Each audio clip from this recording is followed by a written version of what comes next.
So we met in a place called Shantytown. So I had just graduated from college, and I traded my long-desired, coveted senior single for a stateroom on a ship, and it came with roommates. And as it turns out, who those roommates are would be pretty impactful. We became lifelong friends and now business partners. And what we're building is a company called CrossDeck that's focused on mobile-first solutions for distributed workforces, or in Navy parlance, for teams that don't ride a desk. We're really excited to be working with industries like healthcare and energy and other distributed teams, but we're most excited about our mobile-first platform for the world's most mobile workforce, the US military. Our goal is to make the daily non-tactical work that most troops do suck less. So we're trying to reduce the administrative burden and drive efficiencies that are really only possible when you empower one of the world's youngest workforces with the tools they know as mobile natives. In the military, we all aspire to be deck plate leaders, or at least that's what it's called in the Navy, right? You don't want to be stuck in an office, you want to be out where the sailors or the troops are, in the engine room, on the flight deck, on the bridge. But the problem is that we get trapped too often by paperwork, by interacting with legacy PC systems that really seem to exist for their own sake. Certainly, a lot of this information is important, but it seems like too much pain for too little gain. We feel like we join the military to lead, right? Not to fill out forms in duplicate. So Josh is going to go into some of the details, but I want to take a step back. Way back. So how did we get here? And by here, I don't really mean Chicago or this room, although that might be a more interesting question for those of you who went out after happy hour last night. What I mean is here, in a place where we do everything with this, from ordering our car or booking our reservations to checking our talk notes. Observers talk about 3 eras of computing. I'm wondering how many people are sort of familiar with this infographic or one kind of similar to it. This one's from IDC. I think it's pretty great. We didn't used to interact with IT the way that I just described, where it feels like it's with us all the time. And that's because in the past, in these previous eras of computing, the computer wasn't with us all the time. In the first era, right, in the mainframe era, computers were huge, they were expensive, and there were, frankly, a limited number of things that you could do with them. They weren't for everybody, but that was a beginning. The PC era is the one that a lot of us grew up with, and although I think there's some younger folks here who maybe skipped over part of the end of that as well. But in the PC era, we really were talking about allowing office workers to use PCs, and some of us remember writing our school reports on them. And that was certainly an important era, but interacting with your PC required intentionality, right? You did that as opposed to something else. You didn't, for example, both interact with your PC or interact with your IT and drive a car. That was probably a good thing. You didn't also, for example, interact with IT and review construction documents on site at a construction site. Those were 2 separate things. But in this third era that's characterized by mobile and cloud and data, we really use IT in the context of doing something else, right? We use IT to help us get where we're going. We leverage these interesting capabilities that are helpful alone, like GPS and cloud together. Those are useful on their own, but when they come together, you can do things like navigate the best way, the best route based on traffic. That really wasn't possible in those previous eras of computing. But it feels like DoD is stuck in that second era still, right? But we think there's an opportunity to move beyond the PC era and to follow the commercial playbook and benefit from the incredible efficiencies that are possible when you take IT and push it out of the back office, through the front office, and out into the field. And we think the right way to begin that in the DoD is not to boil the ocean. It's not to focus on necessarily the hardest things. It's to focus on the things that most people spend most of their time doing. So it's not necessarily the sexiest stuff, but it's where you can drive user engagement, things like logistics and training. We'll talk about that in a second. That user engagement is done in the context of something. So Bessemer, the VC firm, has a great paper on this that you should check out about industry vertical software. And software that is, it really recognizes that the barriers to creating great software are coming down, and the advantages really go to people who have expertise about how that software can be used in a particular context. So, for example, doctors have a highly regulated industry, they have a specific set of workflows, and they do their best work when they're away from their desk. Police officers, the same thing. They have industry-specific needs, and they're really only doing their job when they're not at their desk. There's great startups like Mark 43, for example, that's serving the police community and giving them the tools that they've been denied for too long. But how does this apply to the military? As we've been discussing for the last couple of days, and in many cases lamenting, the military is very, very slow in some cases at adopting the kinds of technology you see in the private sector. But what if there's a silver lining? We've been trying to think positive since we're part of our business is selling to DoD, and so we think about a silver lining in this context. Who's familiar with sort of this concept of leapfrog technologies, right? So the classic example of this is telephony, right? So the Western world spent 100 years installing millions of telephone poles and millions of miles of cables to connect to that guy in the bottom corner on the landline phone. And that was a great advance at the time, right? You were able to call anyone from anywhere as long as that somewhere was connected to a cable. Starting in the late 1990s and early 2000s, though, people who had long been denied that access started to get it, and they started to get it really, really fast because they were able to leverage wireless coverage, cell phone coverage, to leapfrog that legacy investment.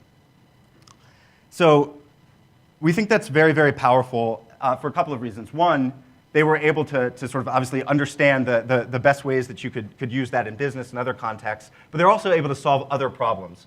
So the classic example of this is lack of landline phone wasn't the only problem they had. They also had other problems like lack of access to financial services.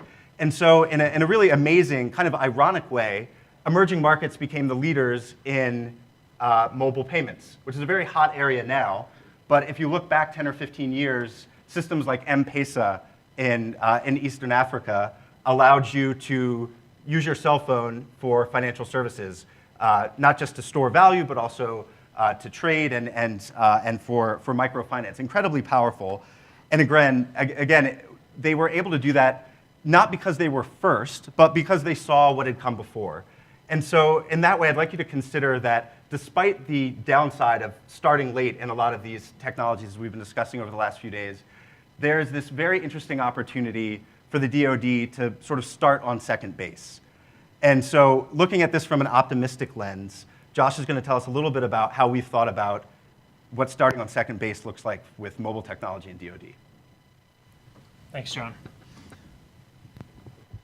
So, I am going to talk more about sort of what we're building, which is a screenshot of here.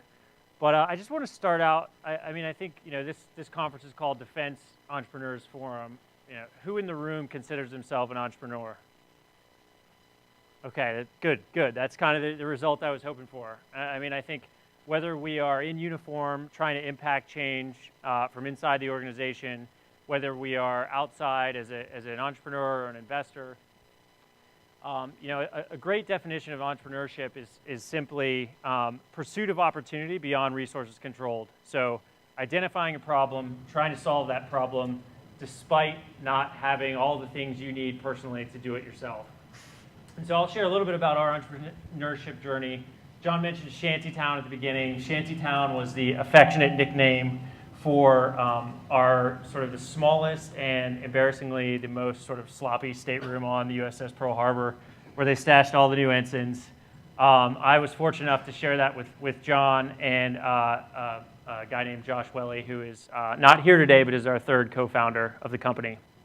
After the Pearl, John went on to Naval Expeditionary Combat Command, where he lived on an oil platform in the Persian Gulf, and then went to Harvard Business School, worked in real estate development in Asia, and subsequently a tech startup in the sharing economy. I went to my second sea tour, then to shore duty in Naples, Italy. Rough gig, right? Left the service after that. Also went to Harvard Business School, coincidentally at the exact same time as John, which was a great chance for us to reconnect. I then worked in private equity and technology for a number of years. And then our third co-founder, Josh, spent 12 years on active duty in the uniform, was most recently XO of a minesweeper, sort of knows all the pain points we're solving for, all the processes, all the paperwork, all of that stuff.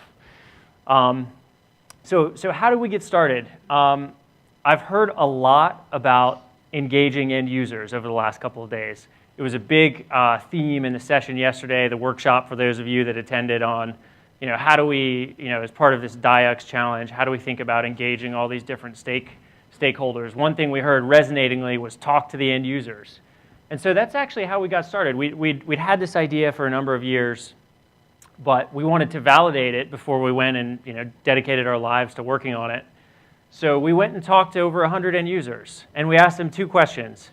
One, is a solution like the one we're building interesting and useful to you? And two, if you were building it, what would you build? What sort of features would you want to have? What sort of functionality would you want to have? And so to question number one, the answer was a resounding yes. We would love something like this. Complete frustration with the tools that they had at their disposal today. And on the second point, we got tons of great ideas and features we would have never thought of had we not gone and talked to them. And resoundingly, sort of what people wanted was things to help them do the tasks that took up the majority of their time. And we like to think of sort of the pointy end of the spear, right? Putting sort of weapons down range, but that's not what people wanted. That's not how people actually spend most of their time. They spend their time doing things that enable us to have that powerful capability to send weapons downrange. They spend their time on things like training, maintenance, administration, logistics, inventory, kind of boring stuff, really unsexy stuff, but there's a real need there, and there's sort of, this is what people wanted. So we took this user input, we then got our kick-ass engineering team to build exactly what the users asked for. As a side note, one of the other things we talked about yesterday is how do you get engineers to work on this stuff?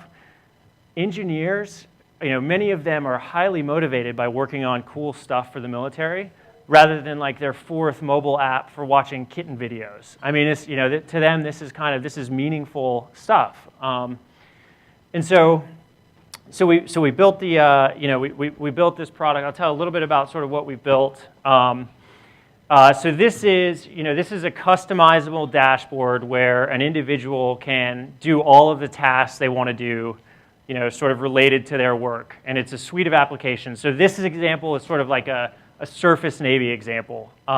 It's things like plan of the day. It's things like watch bill. It's things like a work list and 3M and repairs. This is the stuff that sailors spend a lot of their time on. Now, just to make, and all of these apps, the beauty of having this in one place is single sign-on, same experience across all the functions that they do. There's data that talks between all the applications. The applications all link to each other. It's a really powerful user experience. Now, just to bring this to life, for those of you that aren't familiar with sort of how the Surface Navy works, to contrast how one of these processes works today with how it works on this platform. I'll just go through PQS as one example. Who knows what PQS is? Okay, so about half the room. So PQS is sort of this on-the-job training system that the Navy uses to qualify people, to say that they're qualified to stand officer of the deck or to do something as simple as fix a fire extinguisher or anything in between. And so the way it works today, you access a computer where there's 7 people for every computer, so you're often sort of have to wait for that.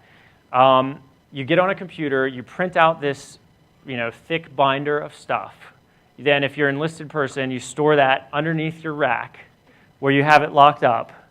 And when you see an opportunity for training, so when you see someone, in that fire extinguisher example, working on a fire extinguisher that can train you to do that, you say, hey, Chief, can you wait here for a second? I'm going to run back to my bunk room. I'm going to unlock my locker. I'm going to open this up. I'm going to dig through. I'm going to try and find this piece of paper that I've probably lost a couple of times.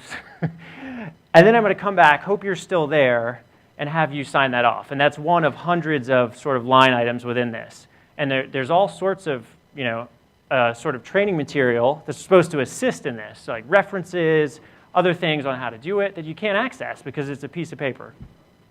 And then the notes that are stored on that paper are lost forever once the PQS is complete. So in our platform, you have all the PQS with you all the time. You're able to see an instant view of how far along you are. Your entire chain of command is able to see that instant view. You're able to access rich content like videos, other training materials, all the references associated with it. The signature is done right on the tablet. There's a validation process that ensures the person signing is actually qualified to sort of validate your training, which is a big problem in the Surface Navy. And all of that is done in a mobile-first way that's engaging for the user. So that's just one example. I'm not going to go into any more of these applications, but the applications are really just the first layer. So the second thing we're doing is now taking all this data that we didn't have before and getting to a much richer insights about how service members are spending their time, how they're interacting with training, how they're interacting with equipment on board ships or in whatever context they're operating in. And sort of understanding, both sort of dashboards and reporting for leadership, as well as predictive analytics for the user about what information they need, when they need it. We're creating something we're calling the service graph. I don't know if you guys are familiar with the social graph, but about how people engage with the software over time that can sort of really shape important personnel and detailing decisions.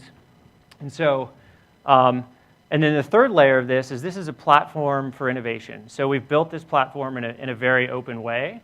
We've built it in a way where third-party applications on this customizable dashboard can also be hosted. So other companies can put applications here. Service members that know how to code and have ideas will eventually be able to put applications here. And so, we're really excited about this. We're sort of, we're a startup. I heard someone say startups are dangerous the other day, which kind of scared me a little bit. I don't think that's the case. I think startups are true enablers of innovation.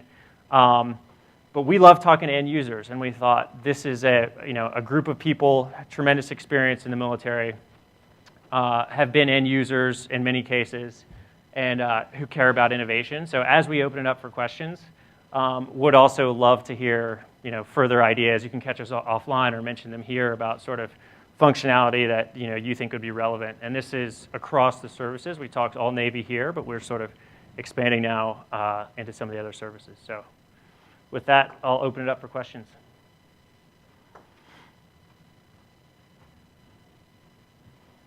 Yeah, hey, Sure. JP Mintz from the Air Force. I love what you guys are doing here. The idea that we could use mobile devices and have something that actually works is awesome, and I commend you for that. How are you getting past or working through some of the information security issues that every DoD network has to work on, as well as connecting to existing infrastructure in terms of databases, et cetera? Thanks. Great question. Do you want? Sure.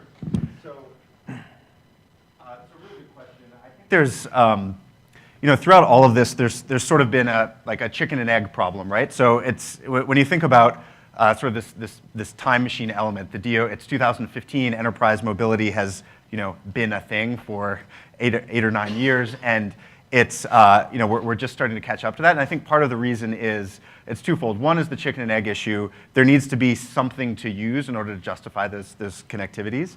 And then the second element of it is that you don't need to solve all the problems first. So that answer your second question first. We're specifically not connecting in the first instance to legacy programs. There's a lot required in that. We think there's a lot of momentum in that space. But we don't think that that's actually necessary if you're sort of really comparing apples to apples. And what we're comparing is doing this on an integrated mobile platform to using paper, which is eventually rolled up into some of those legacy platforms. But again, we think that the win here is not to solve all the problems at once. In terms of connectivity, so certainly early days, and we're just looking at we're doing some early demos and pilots now. But and so there's IATOs and things like that to connect. But the process is actually laid out fairly straightforward. It's about having some momentum and some people that are interested in using it to make that happen. So we think that what's coming into place in terms of security, in terms of devices, if you guys know that the Navy's just starting to roll out iOS devices, for example, we think there's going to be a constant sort of back and forth as the infrastructure, the leadership demand, the security meets the ability to do something with that infrastructure. So. Is the process Yeah. slow and painful? Yes. Absolutely. And I would love for people in this room to help work on that. Sure. Hello? Yeah. Hey, so my name's Jason Ray. I was on a Minesweeper, so I kind of know Josh's pain. So we did this during InServe. Not this, so I commend you. It's fantastic. But all the department heads, a lot of the chiefs, we all had iPads.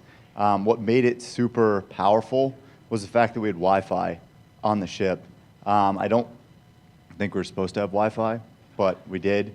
So I wonder, just a question and kind of a thought to share is, how do you guys get around that? Is there a way to give some kind of, whether it's Bluetooth connectivity so all the devices can talk, and some kind of intranet, vice internet if they're not going to have wireless on the ships? Like, how do you make that powerful? Because I know we'd walk around and do space inspections, and I could take pictures of Chang's space and Yeah. give it's him a hard incredibly time powerful, about it. right? Yeah, like immediately Yeah. he knew. So So I Thanks. think, so there's a couple things. One is the Canes network, which the Navy's spending about $5 billion on, is on board 25 ships today. I think it's slated for 183. It has a wireless capability. That wireless capability is not fantastic. And to date, actually no commercial mobile devices, so mobile devices as we know them, have connected to that network. As part of an experimentation exercise, next year, wireless devices are going to connect to that network, to that operational network for the first time. So there is some Wi-Fi infrastructure being put in place. We have a strong belief that more needs to be put in place. And I think, again, this goes back to a little bit to John's chicken and egg comment. Like, okay, so there's no Wi-Fi, but what are people going to use it for? And so if there's sort of this rich, ability to work actually using the Wi-Fi, I think that'll be a sort of momentum creator towards a better Wi-Fi solution. I just want to highlight real quick what you described are hacks, right? So it sounds like you may or may not have had full approval for the network itself, but beyond that, right? You're using the tools that you had. You were being entrepreneurial, right? Use the tools that you had, even though there wasn't sort of a formal system. You just knew that, hey, the best way to convey this information is for me to take a picture and send it over Bluetooth or email or whatever your path was, and that's a great. In any business, that's a great way to know that there's a there, right? If people are using their own tools to make it happen in the best way they know how, and I think that's really should be a clarion call to leadership that there needs to be progress in this area. Sure. So with regards to hardware itself, I noticed that you had iPad Air on your previous picture. Is this hardware that you plan on or are issuing out to staffs or teams, or are your applications something that can be downloaded and then used on personal devices? Like, what's your target there? So we're working on some. We're looking at it both ways. So we're looking at some applications that could be used standalone that are obviously not going to be able to kind of go as far in terms of connectivity. But our goal with pilots and future pilots is to do this on government-approved devices that would enable, obviously, any kind of operational network would require that. So those are, again, as we keep sort of repeating this, that requires a lot of things coming together, and we see those things starting to happen now.